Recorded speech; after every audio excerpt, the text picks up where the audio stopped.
Yet it was when she had gone off and I missed her on the spot that the great pinch really came. If I had counted on what it would give me to find myself alone with Miles, I speedily perceived at last that it would give me a measure.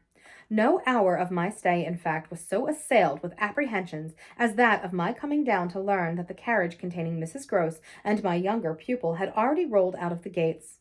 Now I was, I said to myself, face to face with the elements, and for much of the rest of the day, while I fought my weakness, I could consider that I had been supremely rash. It was a tighter place still than I had yet turned round in, all the more that, for the first time, I could see in the aspect of others a confused reflection of the crisis. What had happened naturally caused them all to stare. There was too little of the explained, throw out whatever we might, in the suddenness of my colleague's act. The maids and the men looked blank, the effect of which on my nerves was an aggravation until I saw the necessity of making it a positive aid. It was precisely, in short, by just clutching the helm that I avoided total wreck, and I dare say that, to bear up all, I became that morning very grand and very dry. I welcomed the consciousness that I was charged with much to do, and I caused it to be known as well that, left thus to myself, I was quite remarkably firm. I wandered with that manner for the next hour or two all over the place and looked, I have no doubt, as if I were ready for any onset.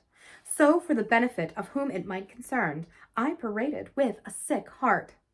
The person it appeared least to concern proved to be, till dinner, little Miles himself. My perambulations had given me, meanwhile, no glimpse of him, but they had tended to make more public the change taking place in our relation, as a consequence of his having at the piano the day before kept me in Flora's interest so beguiled and befooled. The stamp of publicity had, of course, been fully given by her confinement and departure, and the change itself was now ushered in by our non-observance of the regular custom of the schoolroom. He had already disappeared when, on my way down, I pushed open his door and learned below that he had breakfasted, in the presence of a couple of the maids, with Mrs. Gross and his sister. He had then gone out, as he said, for a stroll, than which nothing, I reflected, could better have expressed his frank view of the abrupt transformation of my office. What he would now permit this office to consist of was yet to be settled. There was a queer relief, at all events, I mean for myself in especial, in the renouncements of one pretension. If so much had sprung to the surface, I scarce put it too strongly in saying that what had perhaps sprung highest was the absurdity of our prolonging the fiction that I had anything more to teach him. It sufficiently stuck out that, by tacit little tricks in which even more than myself he carried out the care for my dignity, I had had to appeal to him to let me off straining to meet him on the ground of his true capacity. He had at any rate his freedom now. I was never to touch it again. As I had amply shown, moreover, when on his joining me in the schoolroom the previous night, I had uttered on the subject of the interval just concluded neither challenge nor hint. I had too much from this moment my other ideas. Yet when he at last arrived at the difficulty of applying them, the accumulations of my problem were brought straight home to me by the beautiful little presents, on which what had occurred had as yet, for the eye, dropped neither stain nor shadow. To mark for the house the high state I cultivated it, I decreed that my meals with the boys should be served, as we called it, downstairs, so that I had been awaiting him in the ponderous pomp of the room outside of the window, of which I had had from Mrs. Gross that first scared Sunday my flash of something it would scarce have done to call light. Here at present I felt afresh, for I had felt it again and again, how my equilibrium depended on the success of my rigid will, the will to shut my eyes as tight as possible to the truth that what I had to deal with was revoltingly against nature. I could only get on at all by taking nature into my confidence and my account, by treating my monstrous ordeal as a push in a direction unusual, of course, and unpleasant, but demanding, after all, for a fair front, only another turn of the screw of ordinary human virtue. No attempt to supply oneself all the nature. How could I put even a little of that article into a suppression of reference to what had occurred? How, on the other hand, could I make a reference without a new plunge into the hideous obscure?